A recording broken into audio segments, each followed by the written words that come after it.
welcome back to SPK English Academy. In today's class, we will discuss the most important grammar part, that is conjunction, part 4. In the last 3 videos, I discussed conjunction part 1, 2, 3. In this video, I am discussing conjunction part 4, that is correlative conjunctions. So these correlative conjunctions play a very important role in SLC examination and also other competitive examinations. So these correlative conjunctions are very important for all other exam point of view.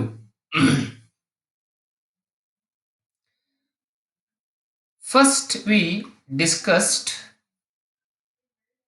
what do you mean by correlative conjunctions. What kind of conjunctions are called as correlative conjunctions?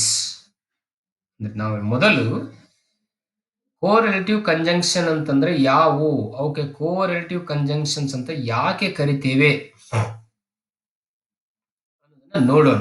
ನೋಡಿ, conjunctions which are used to express a choice between two alternatives are called as correlative conjunctions. ಎರಡು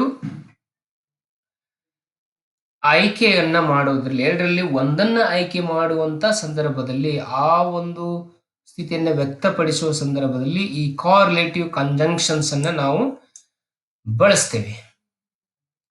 ಹಾಗಾದ್ರೆ ಆ ಕಾರ್ಲೇಟಿವ್ conjunctions ಗಳು ಯಾವ್ಯಾವ? What are the correlative conjunctions? Either or, not only but also, as soon as, hardly, when, so that not, whether or, neither nor, no sooner than, scarcely, when, to, the use of, enough.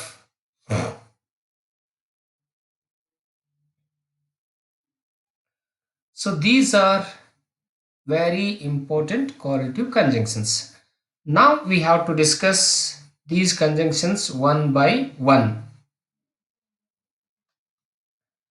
So first we look at either or. So the meaning of either or is ಇಬ್ಬರಲ್ಲಿ ಒಬ್ಬರು, any one of to ಅಂತ ಅರ್ಥ. ಅದರಲ್ಲಿ ಇಬ್ಬರಲ್ಲಿ ಒಬ್ಬರು ಎನ್ನುವ ಅರ್ಥದಲ್ಲಿ ನಾವು ಬಳಸ್ತೇವೆ. ಈಗ ಉದಾಹರಣೆಗಾಗಿ it means any one of the two. ಇಲ್ಲಿ ಐದರ್ ಆರ್ ದ ಅರ್ಥ ಏನು ಅಂತಂದ್ರೆ any one of the two, ಇಬ್ಬರಲ್ಲಿ ಒಬ್ಬರು ಅಂತ. ಈಗ ಉದಾಹರಣೆಗಾಗಿ ಇಲ್ಲಿ ನಾವು ಒಂದು ಉದಾಹರಣೆಯನ್ನು ನೋಡೋಣ. ಮೊದಲನೇ first example, we look at either Ambika or Surekha attends the function. Any one, either Ambika or Surekha attends the function. Anyone, not both attend the function. Anyone attends the function. See, next example, Razu is either a dancer or a singer. ಇಲ್ಲಿ ರಾಜು ಎರಡರಲ್ಲಿ ಒಂದು, dancer ಆಗಿರ್ತಾನೆ ಅಥವಾ singer ಆಗಿದ್ದಾನೆ. ಎರಡೂ ಆಗ್ಲಿಕ್ಕೆ ಸಾಧ್ಯವಿಲ್ಲ. So that is, and I buy either TV or radio today. ಇವತ್ತು ನಾನು ಈ ರೇಡಿಯೋ ಅಥವಾ ಟಿವಿ ಎರಡರಲ್ಲಿ ಒಂದು, ಟಿವಿ ಆರು ತಗೊಳ್ತೀನಿ, ಇಲ್ಲ ಅಂತಂದ್ರೆ ರೇಡಿಯೋ ಆರು ತಗೋತೀನಿ. ಅಂದ್ರೆ ಐದರ್ ಆರ್ ಅಂತಂದ್ರೆ ಎರಡರಲ್ಲಿ ಒಂದು ಇದೆ, ಒಂದನ್ನು ಮಾತ್ರ ಅಂತ ಅರ್ಥದಲ್ಲಿ ಐದರ್ ಆರ್ ನ ಬಳಸ್ತೇವೆ. ಇಲ್ಲಿ ನೀದರ್ ನಾರ್ ಅಂತಂದ್ರೆ ನೋಡ್ಬೇಕು ನಾವು, ನೀದರ್ ನಾರ್ ಅಂದ್ರೆ ಎರಡರಲ್ಲಿ ಒಂದೂ ಇಲ್ಲ, ಯಾವುದೂ ಇಲ್ಲ ಅನ್ನುವಂತ ಅರ್ಥದಲ್ಲಿ ನಾವು ಬಳಸ್ತೇವೆ. ನೋಡಿ, it means none of the two, ಎರಡರಲ್ಲಿ ಯಾವುದೂ ಇಲ್ಲ. ನೋಡಲ್ಲಿ ಐದರ್ ಆರ್ದಲ್ಲಿ ಎರಡರಲ್ಲಿ ಒಂದು, ನೀದರ್ ನಾರ್ದಲ್ಲಿ ಎರಡರಲ್ಲಿ ಒಂದೂ ಇಲ್ಲ ಅನ್ನುವ ಅರ್ಥದಲ್ಲಿ ಇದನ್ನ ನೀದರ್ ನಾರ್ ಅನ್ನ ಬಳಸ್ತೀವಿ ನಾವು. ನೋಡಿ, ಜಯ ಈಸ್ ನೀದರ್ ಅ ಪೋಯೆಟ್ ನಾರ್ ಅ ನಾವೆಲಿಸ್ಟ್ ಅಂತಂದ್ರೆ ಇಲ್ಲಿ ಜಯ ಅವಳು ಕವಿಯೂ ಅಲ್ಲ, ಕಾದಂಬರಿಕಾರ್ತಿಯೂ ಅಲ್ಲ ಅಂತ, ಎರಡರಲ್ಲಿ ಯಾವುದೂ ಇಲ್ಲ ಅಂತ ಅರ್ಥದಲ್ಲಿ ನಾವು ಬಳಸ್ತೇವೆ. ನೋಡಿ, my teacher teachers neither Kannada ನಾರ್ ಇಂಗ್ಲಿಷ್. ನಮ್ಮ ಶಿಕ್ಷಕರು ಕನ್ನಡನೂ ಕಲಿಸ್ತಿಲ್ಲ ಕನ್ನಡ ಮತ್ತು ಇಂಗ್ಲಿಷ್ ಎರಡರಲ್ಲಿ ಯಾವುದೂ ಕಲಿಸ್ತಿಲ್ಲ ಅಂತ ಅರ್ಥ. My friend drinks neither coffee ನಾರ್ ಟೀ. ನನ್ನ ಗೆಳೆಯ ಕಾಫಿ ಅಥವಾ ಟೀ ಎರಡನ್ನೂ ಕುಡಿಯುವುದಿಲ್ಲ ಅಂತ ಅರ್ಥ. ನೋಡಿ, next we go to not only but also. So we have to take any one of the two in either or, none of the two in neither nor, and in not only but also both are possible. For example C, ಎರಡರಲ್ಲಿ ಎರಡೂ ಇದೆ ಅಂತ ಅಲ್ಲಿ ಐದರ್ ಆರಲ್ಲಿ ಯಾವುದಾದ್ರೂ ಒಂದು, neither ನಾರ್ದಲ್ಲಿ ಎರಡರಲ್ಲಿ ಯಾವುದೂ ಇಲ್ಲ ಅನ್ನೋ ಅರ್ಥದಲ್ಲಿ, ಇಲ್ಲಿ ನಾಟ್ ಓನ್ಲಿ ಬಟ್ ಆಲ್ಸೋ ಎರಡು ಇದಾವೆ ಅನ್ನೋ ಅರ್ಥದಲ್ಲಿ. ನೋಡಿ, it means both of the two persons, places or things. ಎರಡು ವಸ್ತುಗಳಲ್ಲಿ, ವ್ಯಕ್ತಿಗಳಲ್ಲಿ ಅಥವಾ ಸ್ಥಳಗಳಲ್ಲಿ ಎರಡೂ ಇವೆ ಅಂತ. It means both of the two, ಎರಡು ಅಂತ. ನೋಡಲಿ, Raju is not only a painter but also an artist. ಇಲ್ಲಿ ರಾಜು ಪೇಂಟರು ಹೌದು ಮತ್ತು ಆರ್ಟಿಸ್ಟು ಹೌದು ಅಂತ ಎರಡು ಇರ್ತಾನೆ. ನೋಡಿ, Surekh is not only intelligent but also beautiful. ಅವಳು ಇಂಟೆಲಿಜೆಂಟ್ ಇದ್ದಾಳೆ ಮತ್ತು ಬ್ಯೂಟಿಫುಲ್ ಇದ್ದಾಳೆ, ಎರಡು ಕ್ವಾಲಿಟಿ ಇದಾವೆ. Arun is not only a good student but also a sports star. ಅವನು ಗುಡ್ ಸ್ಟೂಡೆಂಟ್ ಅದೇ ಮತ್ತೆ ಸ್ಪೋರ್ಟ್ಸ್ ಸ್ಟಾರ್ ಅದಾನೆ, ಎರಡೂ ಇಲ್ಲಿ ಇದ್ದಾವೆ ಅಂತ ಪಾಸ್ ಇದೆ. Bhima likes to play not only cricket but also hockey. ಇಲ್ಲಿ ಭೀಮಾ ಕ್ರಿಕೆಟ್ ಮತ್ತು ಹಾಕಿ ಎರಡನ್ನೂ ಆಡ್ತಾನೆ, ಇಷ್ಟಪಡ್ತಾನೆ ಅಂತ ಅರ್ಥ. Next we go to very important conjunction. ಮುಂದೆ ನಾವು ಯಾವುದಕ್ಕೆ ಹೋಗೋಣ ಅಂದ್ರೆ ಸ್ಕೇರ್ಸ್ಲಿ ಆರ್ ಹಾರ್ಡ್ಲಿ. ಈ ಒಂದರ ಮೇಲೆ ಎಕ್ಸಾಂಪಲ್ಗಳನ್ನ ಅನೇಕ ಬ್ಯಾಂಕಿಂಗ್ ಎಕ್ಸಾಮ್ಗಳಲ್ಲಿ ಮತ್ತು SSLC ಪರೀಕ್ಷೆಗಳಲ್ಲಿ ಇಂಗ್ಲಿಷ್ ವಿಷಯದ ಗ್ರಾಮರ್ ಪಾಠದಲ್ಲಿ ಈ ಪ್ರಶ್ನೆಗಳನ್ನ ಕೇಳ್ತಾರೆ. ಇಲ್ಲಿ ನೋಡ್ಬೇಕು ನಾವು, ಸ್ಕೇರ್ಸ್ಲಿ ಮತ್ತು ಹಾರ್ಡ್ಲಿ ಇವೆರಡನ್ನೂ ನಾವು ಇಲ್ಲಿ ಈ ಎರಡು ಅಡ್ವರ್ಬ್ಗಳನ್ನ ಬಳಸಿದಾಗ ಕಡ್ಡಾಯವಾಗಿ ಅಲ್ಲಿ ವೆನ್ ಅದರ ಜೊತೆಗೆ ಬಳಸಬೇಕು. ಸ್ಕೇರ್ಸ್ಲಿ ವೆನ್ ಅಥವಾ ಹಾರ್ಡ್ಲಿ ವೆನ್ ಅಂತ ಕಡ್ಡಾಯವಾಗಿ ಬಳಸಬೇಕು. ನೋಡಿ, I had hardly reached the home when the phone began ringing. ನೋಡಿ, ಇಲ್ಲಿ ಹಾರ್ಡ್ಲಿ ಬಂದಿದೆ, ಅಡ್ವರ್ಬ್ ಬಂದಿದೆ ಅಲ್ಲ, ಇಲ್ಲಿ ವೆನ್ ಕೂಡ ಕಂಪಲ್ಸರಿ ಇದೆ ಅಂತ. ಕಡ್ಡಾಯವಾಗಿ ಹಾರ್ಡ್ಲಿ ಮತ್ತು ವೆನ್ ಬರ್ತವೆ ಒಂದು ಸೆಂಟೆನ್ಸ್ ಅಲ್ಲಿ. ನೋಡಿ, ಐ ಹ್ಯಾಡ್ ಸ್ಕೇರ್ಸ್ಲಿ ಫಿನಿಶ್ಡ್. ನೋಡು, ಈ ಹಾರ್ಡ್ಲಿ ಮತ್ತು ಸ್ಕೇರ್ಸ್ಲಿ ಅಂತಕ್ಕಂಥ ಅಡ್ವರ್ಬ್ಗಳನ್ನ ಆಫ್ಟರ್ ದ ಹೆಲ್ಪಿಂಗ್ ವರ್ಬ್ ನಂತರ ಇಡಬೇಕು. ಹೆಲ್ಪಿಂಗ್ ವರ್ಬ್ ಆದ್ಮೇಲೆ ನಾವು ಸೆಂಟೆನ್ಸ್ ಸ್ಟ್ರಕ್ಚರ್ ಅಲ್ಲಿ ಸೇರಿಸಬೇಕು, ಆಡ್ ಮಾಡಬೇಕು. ಅಂದ್ರೆ ಅರ್ಥ, ಹೆಲ್ಪಿಂಗ್ ವರ್ಬ್ ಮತ್ತು ಮೇನ್ ವರ್ಬ್ ಮಧ್ಯದಲ್ಲಿ ಈ ಅಡ್ವರ್ಬ್ಗಳನ್ನ ನಾವು ಅಲ್ಲಿ ಸೇರಿಸಬೇಕು, ಅವುಗಳಿಗೆ ಅಲ್ಲೇ ಪ್ಲೇಸ್ ಮಾಡಬೇಕು. ಅದು ನಿಜ, that is real place of the adverbs in between auxiliary and main verb. The same. I had scarcely finished my speech when that rain started. ಮಳೆ ಪ್ರಾರಂಭವಾದಾಗ ನಾನು ನನ್ನ ಸ್ಪೀಚ್ ಅನ್ನ ಮುಗಿಸಿದ್ದಿಲ್ಲ ಅಂತ, ಮುಗಿದಿಲ್ಲ ಏನು ನಡೆದಿತ್ತಂತ. ನೋಡಿ, he had hardly arrived. See here also, hardly adverb is used between helping verb had and main verb arrived. Same way. He had hardly arrived the airport when the plane took off. They had scarcely read the newspaper when the library was closed. ಇಲ್ಲಿ ಕೂಡ had ಮತ್ತು ಇಲ್ಲಿ read. Had is an auxiliary, read is a main verb. So these hardly or scarcely used in the same meaning. So when hardly or scarcely is used in the sentence, so we use when also with that. So hardly when or scarcely when are correlative conjunctions. Now we look at as soon as and no sooner than. ನೋಡಿ, ಇಲ್ಲಿ as soon as ಮತ್ತು no sooner than ಎರಡೂ ಕೂಡ ಇವು ಕೋರಿಲೇಟಿವ್ conjunction, ಒಂದಕ್ಕೊಂದು ಸಂಬಂಧವನ್ನ ಹೊಂದಿವೆ. ನೋಡಿ, ನಾವು as soon as ಅನ್ನ ಬಳಸಿ ಇದ್ದಿರ್ತಕ್ಕಂಥ ಸೆಂಟೆನ್ಸ್ಗೆ ನೋ ಸೂನರ್ ದ್ಯಾನ್ ಅನ್ನ ಬಳಸಬಹುದು, ಅಥವಾ ನೋ ಸೂನರ್ ದ್ಯಾನ್ ಬಳಸಿರ್ತಕ್ಕಂಥ ವಾಕ್ಯಕ್ಕೆ ನಾವು as soon as ಅನ್ನ ಬಳಸಬಹುದು. ಈ ರೀತಿಯ ಒಂದು ಪರೀಕ್ಷೆಯಲ್ಲಿ, SSLC ಪರೀಕ್ಷೆಯಲ್ಲಿ ಈ ರೀತಿಯ ಪ್ರಶ್ನೆಗಳನ್ನ ಕೇಳಲಾಗುತ್ತೆ. ನೋಡಿ, as soon as I reached the station the train had left out. ಇಲ್ಲಿ ಇದು ವರ್ಬ್ ಟು ಆಗಿರೋದ್ರಿಂದ ಐ ರೀಚ್ಡ್ ದ ಸ್ಟೇಷನ್ ಅಂತಕ್ಕಂಥ ಕ್ಲಾಸು ಸೆಕೆಂಡ್ ವರ್ಬ್ ಇರೋದ್ರಿಂದ ಇಲ್ಲಿ ಆ ಸೆಕೆಂಡ್ ವರ್ಬ್ ಅನ್ನ ನಾವು ಫಸ್ಟ್ ವರ್ಬ್ ಆಗಿ ಡಿವೈಡ್ ಮಾಡಬೇಕು.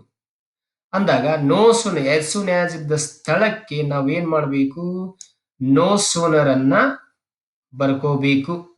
ನೋ ಸೂನರ್ ಅನ್ನ ಬರ್ಕೊಂಡ್ಮೇಲೆ ಈ ಐ ರೀಚ್ ದ ಸ್ಟೇಷನ್ ಅಂತಕ್ಕಂಥ ಸೆಂಟೆನ್ಸ್ ಇದೆಯಲ್ಲ, ಇದನ್ನ ನಾವೇನ್ ಮಾಡ್ಬೇಕಂತಂದ್ರೆ ಎಸ್ ಆರ್ ನೋ ಕ್ವಶನ್ ಆಗಿ ಮಾಡಬೇಕು. ಎಸ್ ಆರ್ ನೋ ಕ್ವಶನ್ ಆಗಿ ಮಾಡಬೇಕು ಅಂತಂದ್ರೆ ಇದು ಸೆಕೆಂಡ್ ವರ್ಬ್ ಇರೋದ್ರಿಂದ ಎಸ್ ಆರ್ ನೋ ಕ್ವಶನ್ ಮಾಡ್ಬೇಕಂತಂದ್ರೆ ಅಲ್ಲಿ ಆಕ್ಸಿಲರಿಯನ್ ಹೆಲ್ಪಿಂಗ್ ವರ್ಬ್ ಅನ್ನ ಮೊದಲಿಗೆ ತೆಗೆದುಕೊಳ್ಬೇಕು. ಇಲ್ಲಿ ಇದು ವರ್ಬ್ ಟು ಇರೋದ್ರಿಂದ ಅಥವಾ ಪಾಸ್ಟ್ ವರ್ಬ್ ಇರೋದ್ರಿಂದ ಇಲ್ಲಿ ಡಿಡ್ ಅಂತಕ್ಕಂಥ ಒಂದು ಆಕ್ಸಿಲರಿಯನ್ನ ನಾವು ತಗೊಳ್ತೀವಿ. ಆ ಡಿಡ್ ಅಂತಕ್ಕಂಥ ಆಕ್ಸಿಲರಿಯನ್ನ ಬಿಗಿನಿಂಗ್ ಬರೆದ್ರೆ ಅಲ್ಲಿ ಐ ರೀಚ್, ಇಲ್ಲಿ ಡಿಡ್ ಬಂದಾಗ ಸೆಂಟೆನ್ಸ್ ಅಲ್ಲಿ ಇದು ವರ್ಬ್ ಒನ್ ಆಗತ್ತೆ. It should be verb one. Did ಉಪಯೋಗ ಮಾಡಿದ್ರೆ ಅಲ್ಲಿ ವರ್ಬ್ ಒನ್ ಆಗ್ತದೆ. ಅಲ್ಲಿ ನೋಡಿ, no sooner did I reach the station ಅಂದ್ಮೇಲೆ ಈಗ ಸೆಕೆಂಡ್ ಸೆಂಟೆನ್ಸ್ ಇರತ್ತಲ್ಲ, ಅಂದ್ರೆ ಸೆಕೆಂಡ್ ಸೆಂಟೆನ್ಸ್ ಅಂದ್ರೆ the train had left out ಅಂತ ಇದೆಯಲ್ಲ, ಈ ಸೆಂಟೆನ್ಸ್ ಅನ್ನ ದ್ಯಾನ್ ಅಂತಕ್ಕಂಥ ಇಲ್ಲಿದೆಯಲ್ಲ, ಈ ದ್ಯಾನ್ ಅಂತಕ್ಕಂಥ ಇನ್ನೊಂದು ಕಂಜಂಕ್ಷನ್ ಅನ್ನ ಬಳಸಿ ಅಲ್ಲಿ ನಾವು ಆ ಸೆಂಟೆನ್ಸ್ ಅನ್ನ ಮೊದಲನೇ ಸೆಂಟೆನ್ಸ್ ಜೊತೆಗೆ ಜಾಯಿನ್ ಮಾಡಬೇಕು. ನೋಡಿ ಇಲ್ಲಿ no sooner as soon as ಅಲ್ಲಿ ನೋ ಸೂನರ್ ಬರಿಬೇಕು. ಈ ಐ ರೀಚ್ ಈ ಅಸರ್ಟಿವ್ ಸೆಂಟೆನ್ಸ್ ಅನ್ನು ನಾವು interrogative yes R no question ಆಗಿ ಪರಿವರ್ತನೆ ಮಾಡಬೇಕು. ಮಾಡಿದ ತಕ್ಷಣ ಇಲ್ಲಿ ಎರಡನೇ ದ್ಯಾನ್ ಅನ್ನ ಮುಂದೆ ಎರಡೂ ಸೆಂಟೆನ್ಸ್ ಗಳನ್ನ ಸೇರಿಸಬೇಕು. ದ್ಯಾನ್ ಅನ್ನ ಬರೆದು ಇಲ್ಲಿ ಎರಡೂ ಸೆಂಟೆನ್ಸ್ ಗಳನ್ನ ಸೇರಿಸಬೇಕು. ಇದು ಏನಪ್ಪಾ ಅಂದ್ರ ಈ ಆಸ್ ಸೂನ್ ಆಸ್ ಮತ್ತು ನೋ ಸೂನರ್ ಬಳಸುವಂತ ರೀತಿ. ಇಲ್ಲಿ ಇನ್ನೊಂದು ಎಕ್ಸಾಂಪಲ್ ಅನ್ನ ನೋಡೋಣ. ಎರಡನೇ ಎಕ್ಸಾಂಪಲ್ ನ ನೋಡಿ, ಇಲ್ಲಿ as soon as I had come to the house, ಇದು ಒಂದು ಸೆಂಟೆನ್ಸ್ ಇದೆ. ಇಲ್ಲಿ ಇನ್ನೊಂದು ಸೆಂಟೆನ್ಸ್ ಇದೆ, the phone began to ring, ಇದು ಒಂದು ಸೆಂಟೆನ್ಸ್ ಇದೆ. ಎರಡು ಸೆಂಟೆನ್ಸ್ ಇದಾವೆ. ಇಲ್ಲಿ ನಾನು ಹೇಳಿದ್ದೇನೆ ಆಸ್ ಸೂನ್ ಆಸ್ ಇದ್ದ ಜಾಗ ಇದ್ದಾಗೀಗ ನಾವು ಇಲ್ಲಿ ನೋ ಸೂನರ್ ಅನ್ನ ಬರೆದುಕೊಂಡಿದ್ದೇವೆ. ಅದೇ ರೀತಿಯಾಗಿ ಇಲ್ಲಿ I had come to the house ಅಂತಕ್ಕಂಥ ಈ ಒಂದು ಸೆಂಟೆನ್ಸ್ ಅಸರ್ಟಿವ್ ಸೆಂಟೆನ್ಸ್ ಅನ್ನ ನಾವು ಇಂಟರಾಗೇಟಿವ್ ಸೆಂಟೆನ್ಸ್ ಆಗಿ ಚೇಂಜ್ ಮಾಡ್ಕೊಳ್ತೀವಿ. ಇಂಟರಾಗೇಟಿವ್ ಸೆಂಟೆನ್ಸ್ ಆಗಿ ಚೇಂಜ್ ಮಾಡ್ಕೊಳ್ಬೇಕಂತಂದ್ರೆ ಇಲ್ಲಿ ಈ ಮೇಲೆ ಇರ್ತಕ್ಕಂಥ ಸೆಂಟೆನ್ಸ್ ನಲ್ಲಿ ಆಕ್ಸಿಲರಿ ಹೆಲ್ಪಿಂಗ್ ವರ್ಬ್ ಅನ್ನ ಮೊದಲಿಗೆ ತೆಗೆದುಕೊಳ್ಬೇಕು. ಈ ಸೆಂಟೆನ್ಸ್ ಅಲ್ಲಿ ಹೆಲ್ಪಿಂಗ್ ವರ್ಬ್ ಯಾವ್ದಿದೆ ಅಂತಂದ್ರೆ ಹ್ಯಾಡ್ ಇದೆ. ಆ ಹ್ಯಾಡ್ ಅನ್ನ ನೋ ಸೂನರ್ ಆದ ನಂತರ ಇಲ್ಲಿ ಬರ್ಕೋಬೇಕು. ಹ್ಯಾಡ್ ಇಲ್ಲಿ ಬಂತು, ಆದರೆ ಸಬ್ಜೆಕ್ಟ್ ಈಗ ಹ್ಯಾಡ್ ನಂತರ ಸಬ್ಜೆಕ್ಟ್ ಬರುತ್ತೆ. ಆಮೇಲೆ ಮೇನ್ ವರ್ಬ್ ಅಲ್ಲೇ ಇರುತ್ತೆ, come to the house.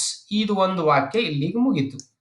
ಇಲ್ಲಿದೆಯಲ್ಲ the phone began to ring ಅಂತಕ್ಕಂಥ ವಾಕ್ಯವನ್ನ ಇದಕ್ಕೆ ಸೇರಿಸಬೇಕು ಅಂತಂದ್ರೆ ಅವು ಎರಡರ ಮಧ್ಯದಲ್ಲಿ ಈ ದ್ಯಾನ್ ಅಂತಕ್ಕಂಥ ಕಂಜಂಕ್ಷನ್ ಅನ್ನ ಇಲ್ಲಿ ಬಳಸಬೇಕು. ಬಳಸಿ the phone began to ring ಅಂತಕ್ಕಂಥ ಇದನ್ನು ಸೇರಿಸಿ ಒಂದೇ ಸೆಂಟೆನ್ಸ್ ಆಗಿ ಪರಿವರ್ತನೆಯನ್ನ ಮಾಡಬೇಕು. ನೋಡಿ, ಇನ್ನೊಂದು ಸೆಂಟೆನ್ಸ್ ವಾಕ್ಯವನ್ನು ನೋಡೋಣ ನಾವಿಲ್ಲಿ.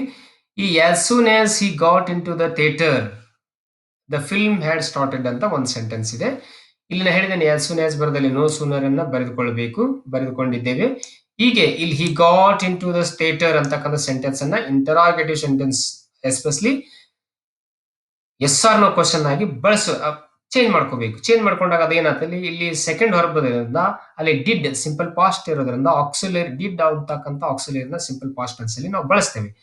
ಅದಕ್ಕೆ ಡಿಡ್ ಅನ್ನ ಮೊದಲು ತೆಗೆದುಕೊಂಡಾಗ ಇಲ್ಲಿ ಸಬ್ಜೆಕ್ಟ್ ಬರುತ್ತೆ. ಸಬ್ಜೆಕ್ಟ್ ಆದ ನಂತರ ಈ ಗಾಟ್ ಅಂತಕ್ಕಂಥ ವರ್ಬ್ ಅನ್ನ ಡಿವೈಡ್ ಮಾಡಿದಾಗ ಅಲ್ಲಿ ಡಿಡ್ ಪ್ಲಸ್ ಗೆಟ್ ಆಗ್ತದೆ.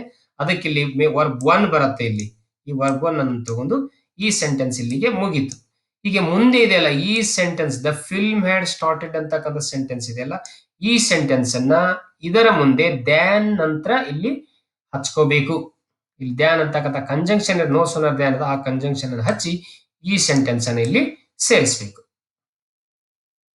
ಇವೆಲ್ಲ ನೋ ಸೂನರ್ ದ್ಯಾನ್ ಮತ್ತು ಆಸ್ ಸೂನ್ ಆಸ್ ಅನ್ನತಕ್ಕಂಥ ಈ ಕೋರಿಲೇಟಿವ್ ಕಂಜಂಕ್ಷನ್ಸ್ ಗಳನ್ನ ಬಳಸುವಂತ ರೀತಿ. ಈಗ ಮುಂದೆ ನೋಡೋಣ. ಬಹಳ ಮುಖ್ಯವಾಗಿರ್ತಕ್ಕಂಥದ್ದು remove too so that not ಮತ್ತು ಇನಫ್ ಅಂತಕ್ಕಂಥ ಒಂದು ಹೊಸ ಒಂದು ಕಂಜಂಕ್ಷನ್ಸ್ ಅನ್ನು ಕೂಡ ನಾವಿಲ್ಲಿ ಬಳಸಬಹುದು. ಇದನ್ನು ಕೂಡ ಅನೇಕ ಕಾಂಪಿಟೇಟಿವ್ ಎಕ್ಸಾಮ್ದಲ್ಲಿ ಈ ರೀತಿ ಪ್ಯಾಟರ್ನ್ ಅನ್ನು ಕೂಡ ಕೇಳಲಾಗುತ್ತೆ. ನೋಡಿ, ಇದು ಒಂದು ಸೆಂಟೆನ್ಸ್ ಇದೆ. He is too weak to walk fast ಅಂತ ಇದೆ. ಇಲ್ಲಿ ಎರಡು ಟೂಗಳನ್ನ ಬಳಸಿದ್ದೇವೆ ಈ ಸೆಂಟೆನ್ಸ್ ಅಲ್ಲಿ. ಒಂದು T-O-2, ಇನ್ನೊಂದು TO2. ಎರಡು ಸೆಂಟೆನ್ಸ್ಗಳನ್ನು ಎರಡು ಟು ಅನ್ನ ಬಳಸಿದ್ದೇವೆ. ಈ ಟು ಅನ್ನ ರಿಮೂವ್ ಮಾಡಬೇಕು. ರಿಮೂವ್ ಅಂದ್ರೆ ತೆಗೆದು ಹಾಕಬೇಕು. ತೆಗೆದು ಹಾಕಿ ಆ ಜಾಗದಲ್ಲಿ ನಾವೇನ್ ಮಾಡ್ಬೇಕಂತಂದ್ರೆ ಇಲ್ಲಿದೆಯಲ್ಲ ಸೋ ದ್ಯಾಟ್ ನಾಟ್ ಅಂತಕ್ಕಂಥ ಕಂಜಂಕ್ಷನ್ ಅನ್ನ, ಕೋರಿಲೇಟಿವ್ ಕಂಜಂಕ್ಷನ್ ಅನ್ನ ಅಲ್ಲಿ ಬಳಸಬೇಕು. ಈ ರಿಮೂವ್ ಟು ಅನ್ನ ತೆಗೆದು ಸೋ ದ್ಯಾಟ್ ನಾಟ್ ಅನ್ನ ಬಳಸಿದಾಗ ಈ ವಾಕ್ಯದ ಅರ್ಥದಲ್ಲಿ ಯಾವುದೇ ಬದಲಾವಣೆ ಆಗುವುದಿಲ್ಲ. ನೋಡಿಲ್ಲಿ ಸೆಂಟೆನ್ಸ್ ಪ್ಯಾಟರ್ನ್ ಚೇಂಜ್ ಆಗ್ತದೆ ವಿನಃ ಅದರ ಅರ್ಥದಲ್ಲಿ ಯಾವುದೇ ಬದಲಾವಣೆ ಆಗುವುದಿಲ್ಲ. ನೋಡಿ, ಈ ಸೋ ವೀಕ್ ಅಂದ್ರೆ ಇಲ್ಲಿ T-O-2 ಇದ್ದ ಜಾಗದಲ್ಲಿ T-O-2 ಅನ್ನ ತೆಗೆದು ಅಲ್ಲಿ ಏನ್ ಮಾಡಬೇಕು, ಸೋ ಅನ್ನ ಹಚ್ಚಬೇಕು. ಇಲ್ಲಿ ನೋಡಿ, ಇಲ್ಲಿ ಟು ನಂತರ ವೀಕ್ ಇದೆ, ಇಲ್ಲಿನ ವೀಕ್ ಇದೆ. ಇಲ್ಲಿ ನೆಕ್ಸ್ಟ್ TO2 ಇದೆಯಲ್ಲ, ಆ TO2 ಅನ್ನ ತೆಗೆದು ಅಲ್ಲಿ ನಾವೇನ್ ಮಾಡಬೇಕು, ದ್ಯಾಟ್ ಅಂತಕ್ಕಂಥದ್ದನ್ನ ಹಚ್ಚಬೇಕು.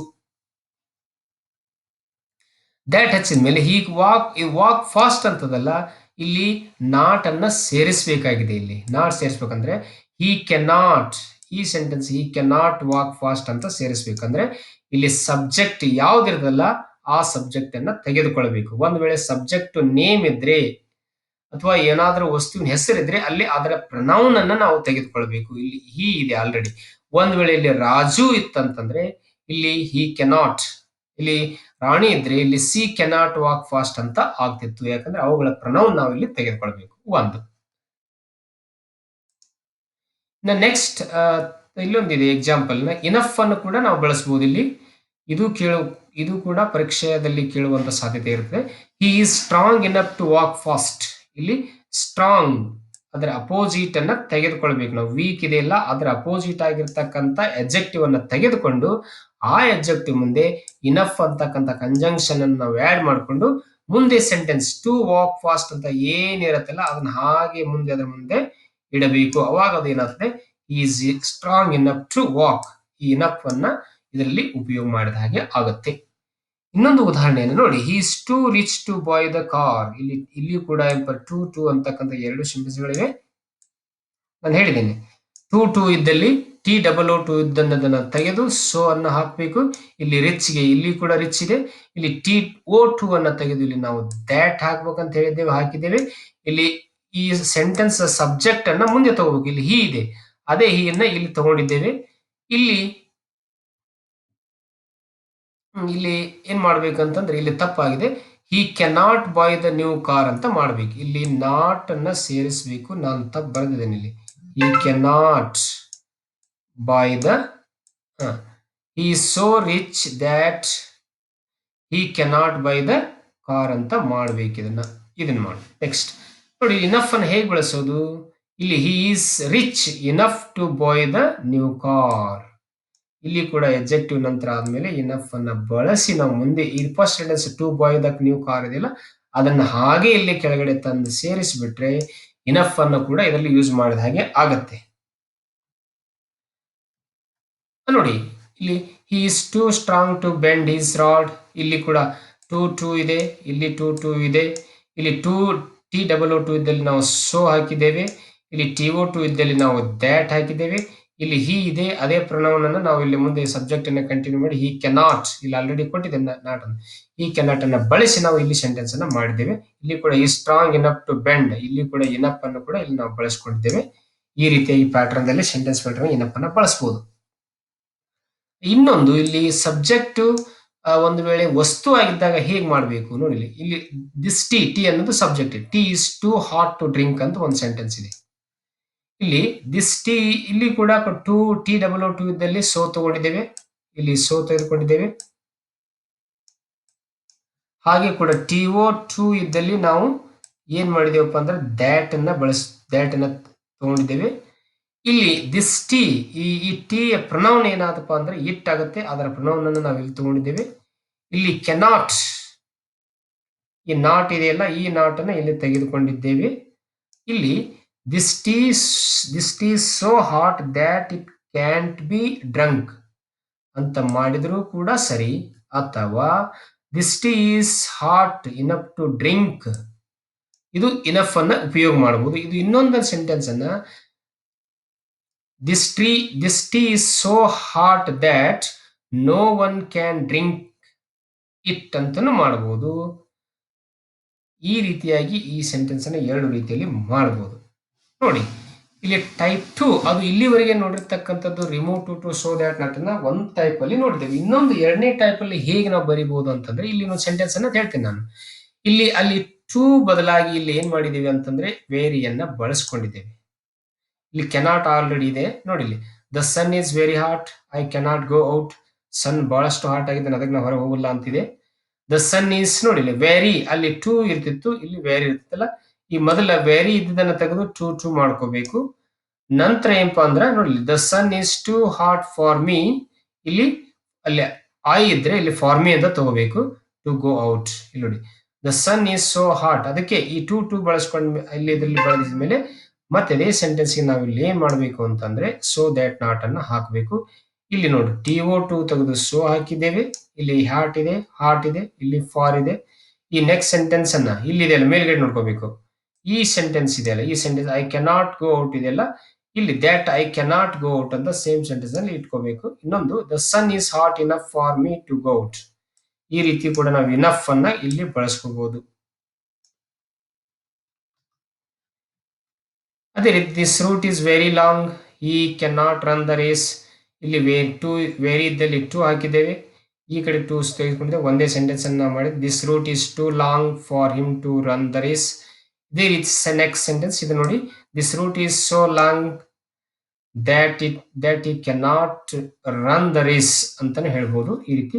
ಅಥವಾ ಇಲ್ಲಿ ಇನಫ್ ಅನ್ನು ಕೂಡ ಬಳಸಬಹುದು. ಇನಫ್ ಅನ್ನು ಎಲ್ಲಿ ಅಂತಂದ್ರೆ ಆ ಎಬ್ಜೆಕ್ಟಿವ್ ಆದ್ಮೇಲೆ, ರಿಮೂವ್ ಟುದಲ್ಲಿ ಎಬ್ಜೆಕ್ಟಿವ್ ಆದ್ಮೇಲೆ ನಾವು ಇನಫ್ ಅನ್ನ ಬಳಸಬೇಕು. ಇಲ್ಲಿ ನೋಡಿ this route is long enough for him to run the race ಅಂತ ಈ ರೀತಿಯಾಗಿ ಸೆಂಟೆನ್ಸ್ ಅನ್ನ ಮಾಡಬಹುದು ನಾವು. ಇನ್ನೊಂದು ಇದೇ ರೀತಿಯಾಗಿ ನಾವು ಬಹಳಷ್ಟು ಸೆಂಟೆನ್ಸ್ ಗಳನ್ನ ಮಾಡಬಹುದು. ಇಲ್ಲಿ ಕೂಡ the question paper is very difficult, she cannot answer. The question paper is too difficult for her to answer. ಈ ರೀತಿನೂ ಮಾಡಬಹುದು. ಇಲ್ಲಿ the question paper is so difficult that she cannot answer. ಇದನ್ನು ಕೂಡ ಮಾಡಬಹುದು. ಇದಕ್ಕೆ ನಾವು ಇನಫ್ ಅನ್ನ ಹೇಗೆ ಉಪಯೋಗ ಮಾಡೋದು ಅಂತಂದ್ರೆ ಇಲ್ಲಿದೆ ನೋಡಿ, the question paper is difficult enough for her answer ಅಂತ ಮಾಡಬಹುದು. ಈ ರೀತಿ ಇನಫ್ ಅನ್ನು ಉಪಯೋಗ ಮಾಡಬಹುದು. ಸೊ ಈ ರೀತಿಯಾಗಿ ನಾವು ಈ ಕೋರಿಲೇಟಿವ್ ಕಂಜಂಕ್ಷನ್ಸ್ ನ ಈ ಒಂದು ಚಿಕ್ಕದಾಗಿರ್ತಕ್ಕಂಥ ವಿಡಿಯೋದಲ್ಲಿ ನಾವು ಚರ್ಚಿಸಿದ್ದೇವೆ.